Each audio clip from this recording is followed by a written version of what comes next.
Halo P-Viewers, setelah ini rekan-rekan akan menyaksikan tayangan dari P-View. Untuk rekan-rekan yang baru menonton, jangan lupa untuk like, comment, and subscribe di bawah ini ya. Pastikan juga untuk di-share ke rekan-rekan terdekat Anda. Happy watching! Halo P-Viewers semuanya, selamat datang di video P-View by Paramavida Akoladia Group. Perkenalkan, saya Nita yang akan menjadi host selama sesi video ini berlangsung.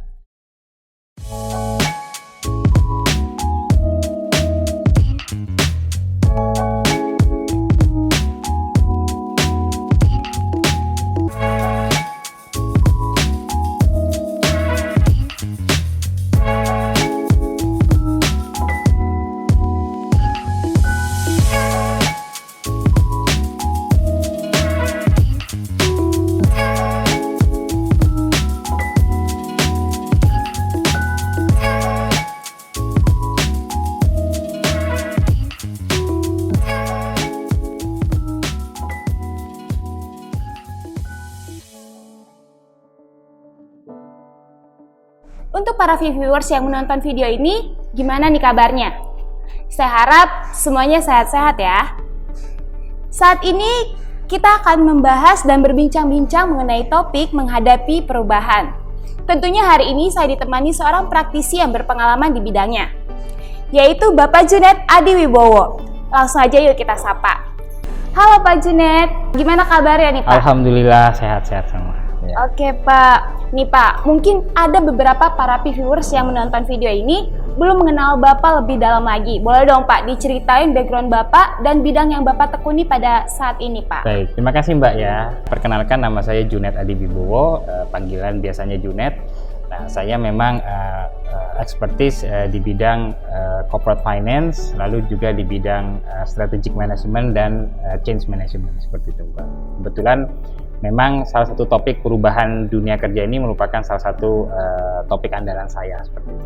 Oke Pak, topik kita kan hari ini tentang perubahan nih Pak. Boleh dong diceritain yang dimaksud dengan perubahan, terutama nih Pak, untuk perubahan yang terjadi di dunia kerja nih Pak. Oke, baik, begini Mbak dan rekan-rekan sekalian. Sebetulnya kalau kita bicara tentang perubahan di dunia kerja itu seperti kita bicara mengenai cuaca dan iklim. Jadi cuaca itu sering berubah, ya kan? Nah, iklim itu lebih jangka panjang. Nah, perubahan di dunia kerja itu ada yang sifatnya itu cyclical atau sifatnya temporer. Contoh sekarang ini, ketika ekonomi lagi melambat, maka terjadi banyak efisiensi, pengurangan, pemutusan hubungan kerja. Tapi ada juga perubahan itu yang sifatnya lebih jangka panjang atau perubahan struktural. Nah, perubahan ini sifatnya itu lebih permanen. Nah, kenapa? Nah, di zaman sekarang ini perubahan struktural itu terjadi karena adanya perkembangan teknologi digital. Karena teknologi digital itu semakin canggih, sehingga teknologi ini meminimalisir interaksi fisik antara kita sesama para pekerja, juga antara kita dengan pembeli, dengan penjual, seperti itu. Nah, ini menyebabkan adanya pekerjaan-pekerjaan yang bersifat menjadi obsolet, menjadi punah. Gitu. Mungkin nanti 3-4 tahun kemudian kita tidak lagi memiliki teller di bank, karena semuanya bisa dilakukan secara digital. Di samping itu, karena adanya perkembangan teknologi digital yang canggih ini, maka kebutuhan akan data itu semakin meningkat. Jadi intensitas pengguna data meningkat. Akibatnya karyawan-karyawan atau para pekerja yang memiliki kualifikasi yang konvensional itu menjadi teralihkan, gitu, akan menjadi tersingkirkan. Karena apa? Karena yang dibutuhkan adalah karyawan-karyawan atau rekan-rekan yang punya kemampuan untuk menganalisa data. Betul. Jadi memang kalau dibilang perubahan sekarang ini kita lagi mengarah ke sana. Jadi akan terjadi pergeseran skill-skill yang sifatnya konvensional akan berubah menjadi skill-skill yang berhubungan dengan data analitik seperti itu.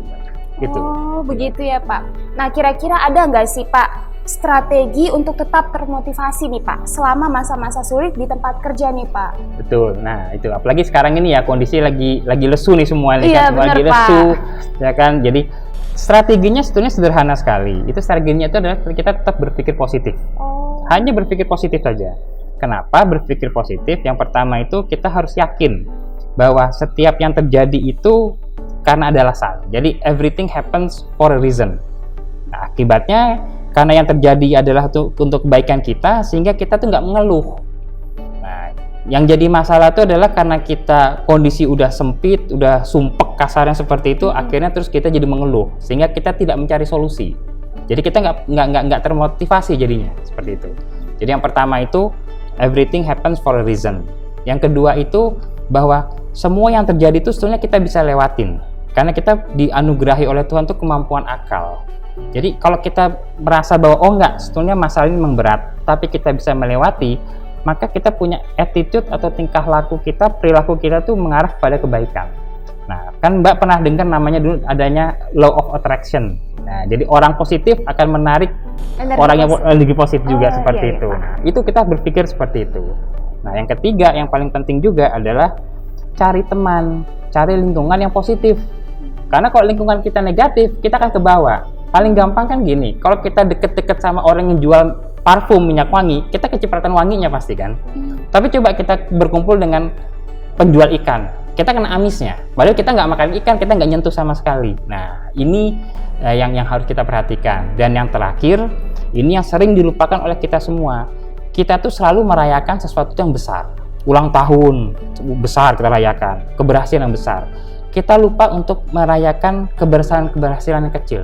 Jadi celebrating small victories itu penting. Jadi segala sesuatu yang sifatnya remeh pun harus kita buat sebagai bentuk memberikan penghargaan kepada diri kita. Sehingga dengan demikian kita tuh punya sense of accomplishment. Kita merasa oh ya kita berhasil, meskipun kecil berhasil. Sehingga kita makin lama makin termotivasi untuk bergerak terus seperti itu. Nah, jadi nggak nunggu terlalu lama untuk merayakan keberhasilan seperti itu. Nah, itu sih Mbak sebetulnya pentingnya. Oke Pak, ternyata kita tuh harus menarik energi positif Pak, Betul. supaya energi-energi positif datang menghampiri kita Pak. Nah Pak, ada nggak sih peran self-care dalam menjalani masa-masa sulit sebagai seorang profesional nih Pak? Oke, kalau kita bicara self-care, itu sebetulnya apa sih self-care itu kan gitu kan? Nah, apa sih self-care? Nah, self-care itu kan sebetulnya ya intinya itu perawatan diri. Iya Pak. Nah, perawatan diri dengan melakukan kegiatan-kegiatan yang bermanfaat buat kita. Nah, kita sering lupa kalau self-care itu sifatnya kita anggap tuh fisik. Iya. Jadi kalau perempuan tuh grooming, laki-laki grooming, jadi ke salon ya kan, terus perawatan skincare segala macam. Tapi sebetulnya self-care itu juga bicara mengenai masalah mental, masalah emosi, masalah sosial, dan bahkan masalah spiritual. Nah, peranan self-care ini apa? Kalau kita bisa merawat diri kita dengan baik dari semua dimensi, maka pertama itu minimal stres kita berkurang. Kan kita seneng kalau pamannya ya Mbak pergi ke salon, keluar dari salon pasti seneng. Iya Pak, benar Nah, Pak. akhirnya kita nyaman dengan diri kita, nyaman dengan keadaan kita, sehingga akibatnya karena kita nyaman, kita memandang masalah itu menjadi lebih ringan, sehingga kita jadi bersemangat dan kita bisa motivasi kita makin menggebu-gebu. Wah, kayaknya saya bisa ngadep ini semua seperti itu Mbak. Gitu ya Pak. Oke Pak, selanjutnya nih Pak. Bagaimana profesional mengelola stres dan kecemasan saat menghadapi situasi sulit di tempat kerja mereka, Pak? Ya, baik. Ini yang juga sebetulnya caranya sederhana sekali. Jadi nggak perlu harus yang mahal-mahal, nggak perlu harus ke tempat yang lain seperti itu. Yang penting kalau menurut saya, pengalaman saya dan rekan-rekan itu bahwa kita tuh harus punya rutinitas harian yang baik. Karena manusia itu kalau sudah punya rutinitas, maka hidupnya itu akan lebih teratur. Karena hidupnya lebih teratur, dia bisa mengontrol apa yang ada dalam kehidupannya. Nah, seperti apa sih kehidupan rutinitas yang baik itu kan? Rutinitas harian yang baik itu seperti apa sih? Nah, pertama itu istirahat. Itu kita sering lupa. Nah, istirahat ini yang berkualitas, Mbak, bukan kuantitas. Kita selama ini kan diajarkan, oh istirahat harus 8 jam sehari. Sebetulnya tuh nggak perlu 8 jam sekali, gitu. 8 jam sehari itu nggak perlu. Kita cukup 3-4 jam sudah cukup, tapi kualitasnya itu luar biasa. Kan Mbak pernah nih kalau mamanya dalam keadaan capek, terus pengen tidur gitu kan, terus tidur cuma 10-15 menit, begitu bangun seger. Oh iya, ya, sering Pak. itu tidur yang berkualitas.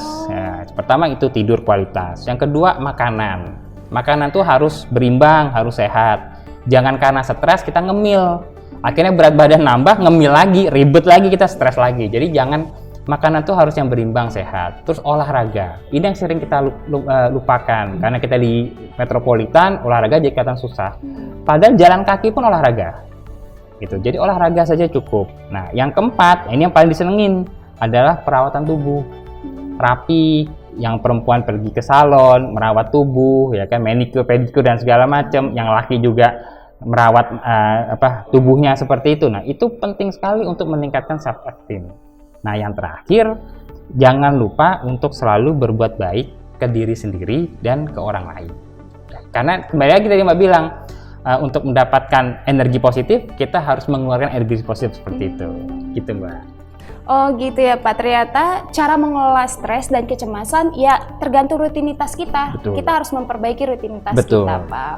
Luar biasa sekali Pak. Oke Pak, sebelum kita lanjut ke sesi pertanyaan selanjutnya, saya mau sapa para viewers yang masih menonton video ini nih Pak. Siap, silakan. Oke, untuk para viewers yang menonton video ini, saya tidak bosan-bosan mengingatkan, jangan lupa untuk like, subscribe, and share ke para viewers lainnya ya, supaya tidak tertinggal oleh video kami. Oke Pak, kita lanjut lagi ke sesi pertanyaan berikutnya Pak.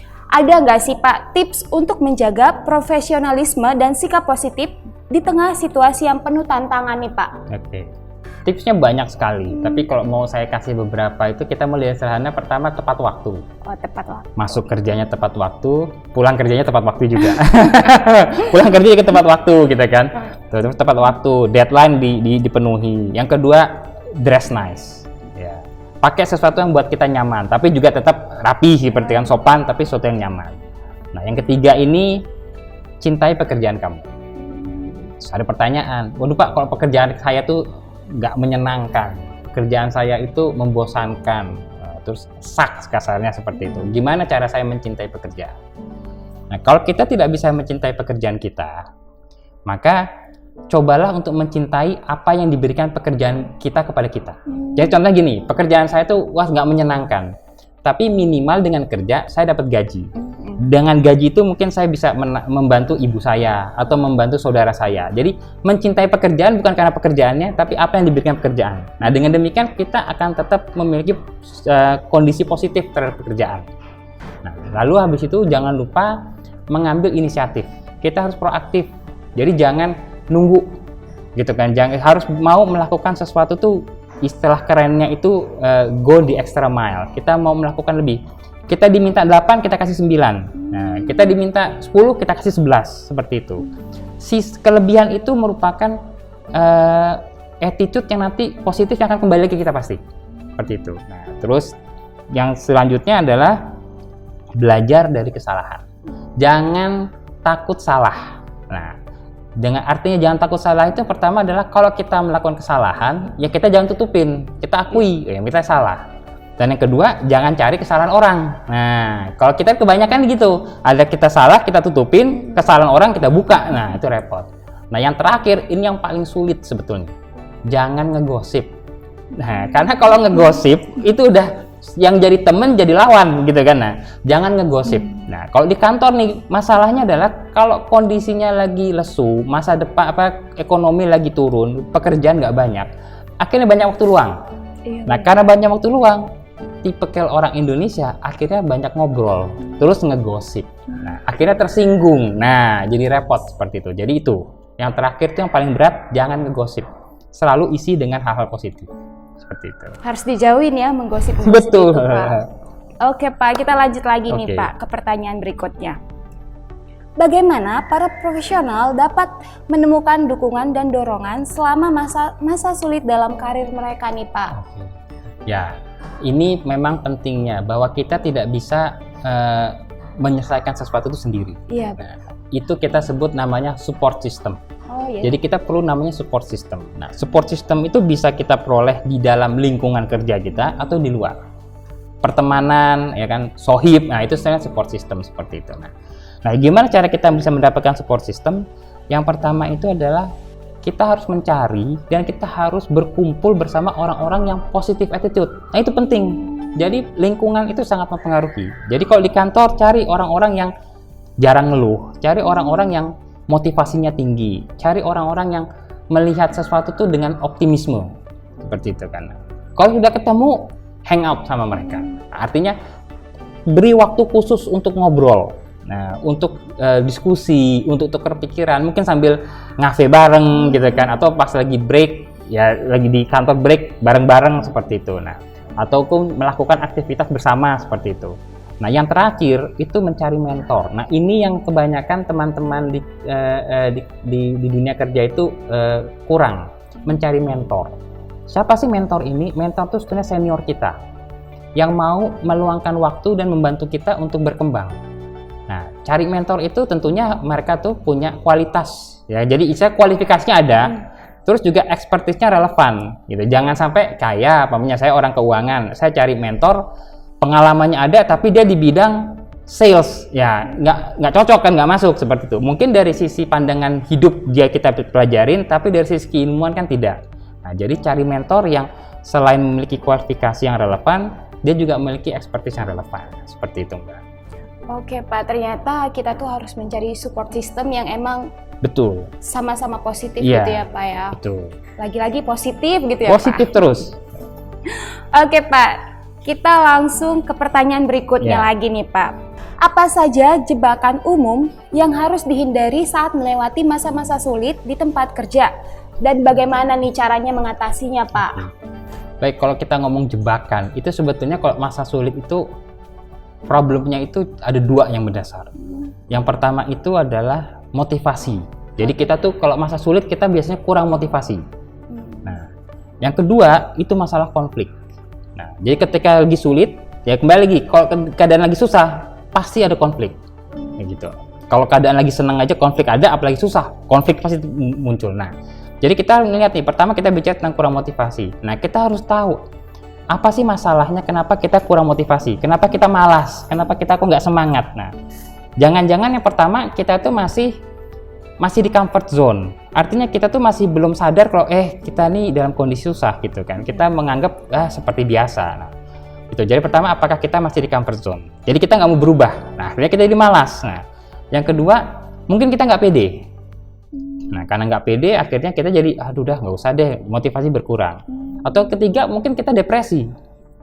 Nah, kita harus cari tahu dulu apa masalahnya sih. Ya, setelah tahu, maka kita juga harus melihat, kita harus menyeimbangkan. Jadi hidup tuh harus seimbang.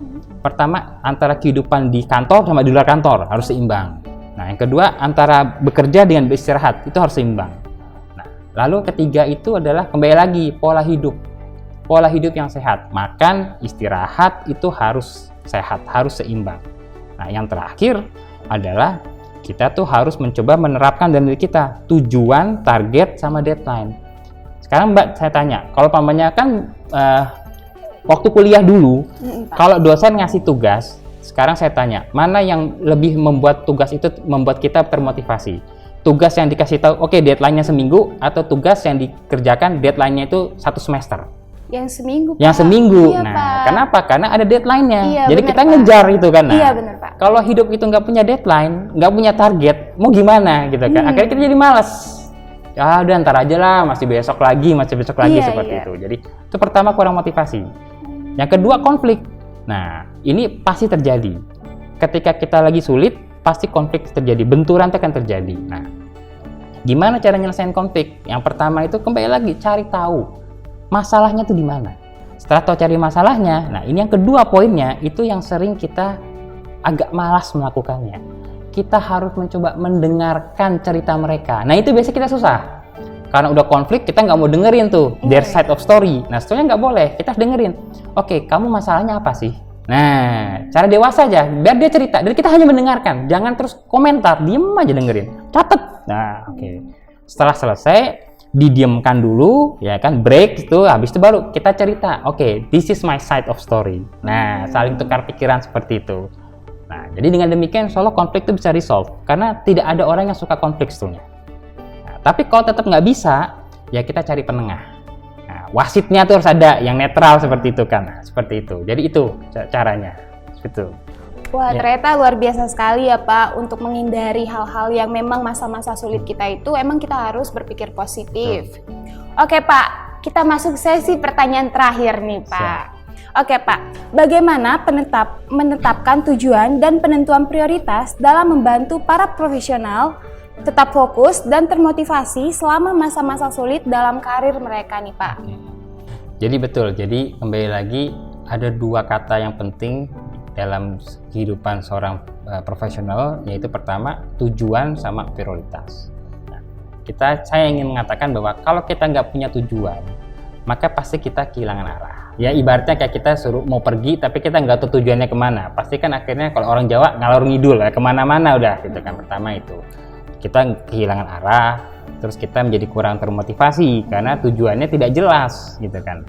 Dan terakhir bahwa kalau kita tidak bisa menentukan prioritas, maka kita nggak efisien karena gitu. Jadi gimana caranya supaya kita bisa memiliki tujuan dan dapat menentukan prioritas? Nah, itu makanya ketika kita menetapkan tujuan, ada dimensi yang harus dipenuhi. Jadi kalau teman-teman tahu, itu ada yang namanya SMART. Jadi tujuan itu harus smart, harus pintar. Nah, SMART itu kan kependekan dari yang S-nya itu kan spesifik. Jadi tujuan itu harus spesifik, harus jelas. Apa tujuan kita? Kita kerja masuk di perusahaan itu tujuannya apa? Harus jelas. Kita mengerjakan suatu proyek tujuannya apa? Harus jelas. Yang kedua, M-nya itu measurable, terukur. Jadi yang dimaksud berhasil itu apa? Gitu kan. Pokoknya saya ingin nambah berat badan 3 kilo, harus jelas. 3 kilonya harus jelas. Jadi harus ada measurable, harus terukur. Lalu harus attainable. Attainable itu artinya bisa dicapai dalam periode yang ditentukan. Nggak mungkin kayak saya bilang, saya pengen dalam waktu 2 tahun saya menjadi sekaya Jeff Bezos. Kan nggak mungkin. Nah, jadi harus attainable, harus achievable seperti itu. Nah, yang keempat itu yang R, relevan. Gitu kan. Jadi relevan itu apa? Sesuai dengan cita-cita kita. Jadi jangan sampai tujuan kita itu kita tetapkan yang tidak relevan untuk menyenangkan orang lain seperti itu. Kan jadi nggak relevan sama kita. Nah, dan yang terakhir tuh harus ada time, ada waktunya. Ada tenggat waktu. Jadi setiap tujuan itu harus ada waktunya. Jangan seperti tadi, dikumpulkannya 1 semester, pasti kita lebih malas. Iya, tapi kalau seminggu cepet seperti itu ya. Seperti itu Mbak.